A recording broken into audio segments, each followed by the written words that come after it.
മലയാളികൾ ഓർത്തെടുക്കുന്ന ഒരു അമ്മ, അതാണ് ഓമന ഔസേഫ്. മലയാളികളുടെ പ്രിയപ്പെട്ട സീരിയലുകളിലും സിനിമകളിലുമൊക്കെ സുപരിചിതമായ ഒരു മുഖം, ഒരു ദുഃഖമായ അമ്മയുടെ മുഖം, പാവം പിടിച്ച ഒരമ്മയുടെ മുഖം. അതുതന്നെയാണ് ഓമന ഔസേഫ്. യഥാർത്ഥ ജീവിതത്തിലും വലിയ സന്തോഷമൊന്നും ഇല്ലാത്തൊരു വ്യക്തിയായി പലപ്പോഴും തോന്നാം.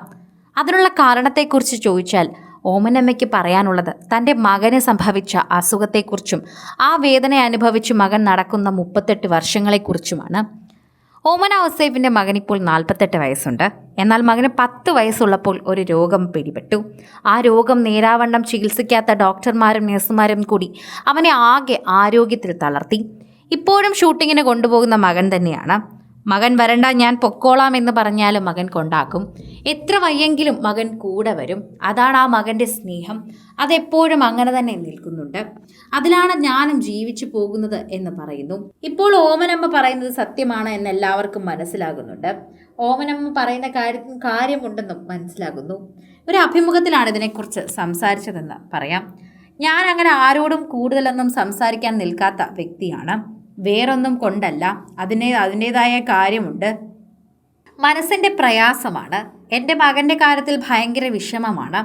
10 വയസ്സുള്ളപ്പോഴാണ് അവൻ അസുഖം തുടങ്ങുന്നത്. ഡോക്ടർക്ക് പറ്റിയ ഒരു കൈപ്പിഴയാണ് എന്ന് തന്നെയാണ് ഞാൻ വിശ്വസിക്കുന്നത്. വേറൊന്നും കൊണ്ടല്ല എന്ന് ഞാൻ പറയണം.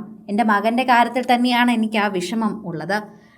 ഇങ്ങനെ ഒരു കാര്യം പറഞ്ഞ് കേസ് നടത്തിയിട്ട് കാര്യവുമില്ല.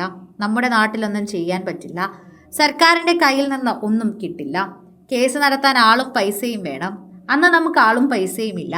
കേസ് കൊടുക്കും മോളെ, എന്ത് നോക്കിയിട്ട് അയാൾ 3.5 വർഷം ഈ കുട്ടിയെ ചെയ്തത് എന്ന് ഹോസ്പിറ്റലുള്ളവർ പലരും പറഞ്ഞു. ഞാനൊന്നും പറഞ്ഞില്ല. ദൈവം കൊടുക്കട്ടെ എന്ന് മാത്രം പറഞ്ഞ് ഒഴിഞ്ഞു. അത് മാത്രമേ എനിക്ക് ചെയ്യാൻ സാധിക്കൂ. അങ്ങനെ മോനെ ഓരോരുത്തരായി പറയുന്നിടത്ത് കൊണ്ടുപോയി ചികിത്സിച്ചു. അവനിപ്പോൾ 48 വയസ്സ് കഴിഞ്ഞു. 38 വർഷമായി എൻ്റെ മോൻ വേദനയിലാണ്. അത് ആലോചിക്കുമ്പോൾ എനിക്ക് വിഷമമാണ്. അത് ആലോചിക്കുമ്പോൾ തന്നെ, അല്ലെങ്കിൽ അത് മനസ്സിലുള്ളത് കൊണ്ട് തന്നെ എനിക്ക് പെട്ടെന്നൊന്നും ആളുകളെടുത്ത് സംസാരിക്കാനാകില്ല. ആ വിഷമം എൻ്റെ മനസ്സിൽ എപ്പോഴും ഇങ്ങനെ നിലനിൽക്കും. മറ്റുള്ളവരെ തഴയാൻ പലരും ശ്രമിക്കാറുണ്ട്. എന്നെ തഴയാനും പലരും ശ്രമിച്ചിട്ടുണ്ട്. അപ്പോഴൊക്കെ എനിക്ക് ഓരോ കാരണങ്ങൾ പറഞ്ഞ് മാറ്റി നിർത്താൻ മാത്രമേ സാധിച്ചിട്ടുണ്ടായിരുന്നുള്ളൂ. ഓമന ഔസേഫിൻ്റെ വാർത്തകൾ സോഷ്യൽ മീഡിയയിൽ നിറയുന്നുണ്ട്. എന്നെയും എൻ്റെ മകനെയും ഒക്കെ ഉപദ്രവിക്കാൻ നോക്കിയ ഒരുപാട് പേരുണ്ട്. അവരോടൊന്നും എനിക്ക് ക്ഷമിക്കാനാകില്ലല്ലോ. പക്ഷെ ഞാൻ ക്ഷമിക്കും. എൻ്റെ മകന് വേണ്ടി ഞാൻ ക്ഷമിക്കും. ഇപ്പോഴും പലയിടത്തും കൊണ്ടാക്കുന്നത് എൻ്റെ മകൻ തന്നെയാണ്. എവിടെ വിളിച്ചാലും എൻ്റെ മകൻ വരും. അവൻ്റെ വേദനകൾ മറന്നുള്ള രോഗത്തിലേക്ക് അവൻ തന്നെ വരും. അതാണ് എനിക്ക് ഏറ്റവും പ്രിയങ്കരമായ കാര്യം. എവിടെ വിളിച്ചാലും ഓടി വരാൻ എൻ്റെ മകൻ എൻ്റെ അടുത്തുണ്ടല്ലോ എന്നതാണ് എൻ്റെ സന്തോഷം. സിനിമ, ഫാഷൻ, ലൈഫ് സ്റ്റൈൽ വാർത്തകൾക്കായി മലയാളി ലൈഫ് സബ്സ്ക്രൈബ് ചെയ്യൂ. ലേറ്റസ്റ്റ് അപ്ഡേറ്റ്സിനായി ബെൽ ബട്ടണും അമർത്തുക.